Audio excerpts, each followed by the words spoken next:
The tale of the forgotten co-founder of Twitter who was betrayed by Jack Dorsey, his best friend.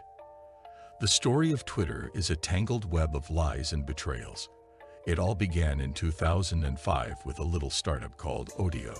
It's a true story based on a genuine amount of wealth, influence, betrayal, and friendship.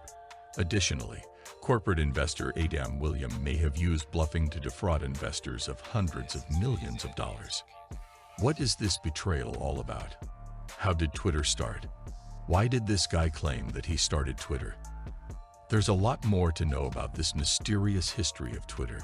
Stay tuned with us till the end of this video, because we have lots of secrets to reveal.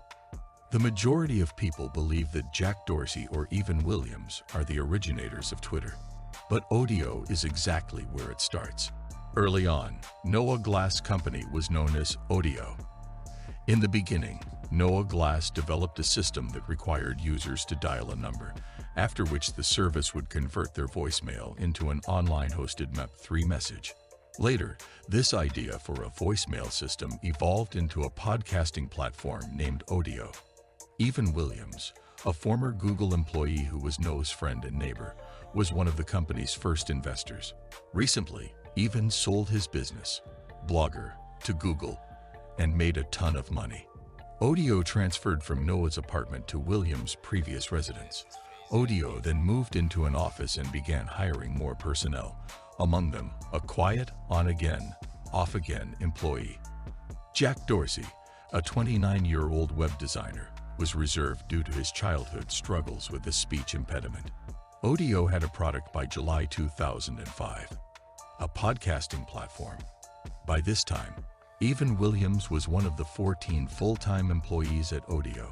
In 2005, Apple revealed that each of the tens of millions of iPods in use today would come with a podcasting platform integrated into iTunes. Odeo's staff started to understand that Apple had just destroyed them without warning. By this time, Evan Williams, the business's CEO, had realized that podcasting was not Odeo's future and had instructed his staff to start brainstorming possible other directions for the company. The business started hosting legitimate hackathons, where staff members would work on a project all day. They are divided into smaller groups. What happened after that? Jack and Noah. After a long day at the workplace, the staff would frequently attend live music performances and party until the wee hours, mainly discussing technology. Noah was drawn to Jack Dorsey, who is described by Glass as one of the stars of the company. Jack had a concept for an entirely distinct product that was centered around status. Facebook prominently featured status updates during the 2000s, and Foursquare was built entirely around that concept. He had the idea that he was dissatisfied with his efforts. Jack began to discuss the concept of status and how he was genuinely interested in it.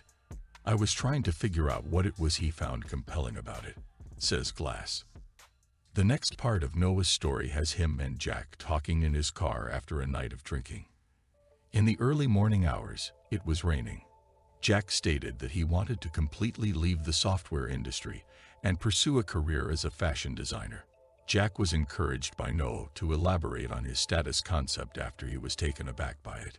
He said, "There was a moment when I was sitting with Jack, and I said, 'Oh, I do see how this could really come together to make something really compelling.' We were sitting on Mission Street in the car in the rain. We were going out, and I was dropping him off and having this conversation. It all fit together for me." Glass and Dorsey shared Jack's concept with the rest of the company one day in February 2006. Twitter was a system that allowed you to text one number and have it broadcast to all of your pals. According to Noah Glass, the moniker Twitter was his idea. He admits, "I spend a bunch of time thinking about it. The name will eventually become Twitter." While Jack worked on the coding, Noah managed the Twitter project. Text messaging served as the foundation of the original Twitter, a social media platform. Today it may seem strange, but the widely used technology back then wasn't able to provide you with quick social media. Evan Williams was dubious about Twitter's potential following the corporate presentation in February, but he appointed Glass as the project's leader. Furthermore, it was Glass' team. Unlike Jack Dorsey's, everyone agrees that Jack Dorsey had the first idea for Twitter.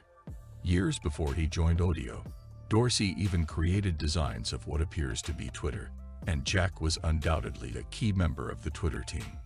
However, every early employee and investor we spoke with at Odeo agreed that Noah Glass, the company's co-founder, had a greater love for Twitter in the beginning. Odeo had a functioning Twitter prototype by March 2006. TechCrunch initially reported on Twitter in July. The same summer, Twitter-obsessed Odeo staffers ran up monthly SMS bills in the hundreds of dollars. For the benefit of the staff, the corporation agreed to cover those bills. The earthquake and Twitter's ascent. An early aha moment for users and business observers alike came in August when a mild earthquake rattled San Francisco. Twitter had thousands of users by that fall. The corporation suddenly realized that the platform was useful as a news source. Twitter was a brand new medium for quick news on both a global and individualized scale. It wasn't a social network, it was an information network. Those who worked on Twitter and those who worked on traditional audio equipment were splitting up the company at Odeo. The scandal. Were the investors cheating? Or was it a kind deed? That summer, Noah Glass introduced Twitter to the directors of Odeo at a board meeting. They barely batted an eye at it. The CEO of Odeo, Evan Williams, then sent an investor a letter in September 2006. In it, William apologized for the company's lack of progress and offered to buy back their shares to prevent them from suffering a loss. William mentioned Twitter in a letter to Odeo's investor. By the way, Twitter, which you may have read about, is one of the pieces of value that I see in Odeo. But it's much too early to tell what's there. Almost 2 months after launch, Twitter has less than 5,000 registered users. I will continue to invest in Twitter, but it's hard to say it justifies the venture investment Odeo certainly holds, especially since that investment was for a different market altogether. After 5 years, the assets of the business that the initial Odeo investors sold for about $5 million are now worth at least $1 billion more, or $5 billion. Some of the financiers who sold Twitter and Odeo to Evan Williams for a few $1,000,000 are unsure of his original goals. Had Evan deceived them into believing Twitter wasn't very valuable when, in fact, he already knew it would be a gold mine? An investor inquired, could Evan have known this would be the world's best thing ever and hid it while recapitalizing the company? One early Odeo employee claimed that Ev decided there was something interesting enough in Twitter that he wanted to buy all the assets and buy everyone out. The dark side of Evan Williams. Noah Glass and Evan Williams' two personas began to collide. Noah wanted to remain in charge because he had designed some of Twitter's key components. Early on, Noah planned to separate Twitter from Odeo and take the helm as CEO of the new business. In actuality, he had already completed the paperwork because Evan Williams had the right to take over Twitter at any time. Noah expressed his reservations about Evan to Jack.